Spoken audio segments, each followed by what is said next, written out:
Field marshal Syed Asim Munir کی چین کے وزیر اعظم لی چیانگ کے ساتھ غیر رسمی ملاقات ہوئی ہے۔ چین کے وزیر اعظم نے گرم جوشی سے فیلڈ مارشل سید عاصم منیر کے ساتھ مصافحہ کیا ہے۔ ملاقات عظیم عوامی ہال میں پروقار استقبالیہ تقریب کے دوران ہوئی۔ مزید جانتے ہیں ڈان نیوز کے نمائندے طاہر شیرانی سے۔ جی طاہر۔ فیلڈ مارشل سید عاصم منیر اور چینی وزیر اعظم کی ملاقات عظیم عوامی ہال میں پروقار استقبالیہ تقریب کے دوران ہوئی۔ اس موقع پر چین کے وزیر اعظم نے گرم جوشی سے فیلڈ مارشل سید عاصم منیر کے ساتھ مصافحہ کیا۔ جو یہ ملاقات ہے چین کے وزیر اعظم کے ساتھ فیلڈ مارشل عاصم منیر کی، یہ غیر رسمی ملاقات رہی ہے۔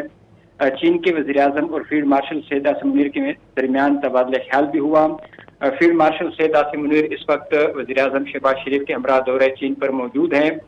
وزیر اعظم شہباز شریف کی بھی جو عوامی جمہوریہ چین کے وزیر اعظم ہیں ان کے ساتھ ملاقات ہوئی، اور ملاقات کے بعد پاکستان اور چین کے درمیان متعدد جو مفاہمتی یادداشتیں ہیں اور پروٹوکولز اور معاہدے ہیں اور تعاون سے متعلق دستاویز ہیں ان پر دستخط، ان کے تبادلے کی تقریب میں بھی وزیر اعظم کی جانب سے شرکت کی گئی۔ جی بہت شکریہ، اپڈیٹ کر رہے تھے طاہر شیرانی۔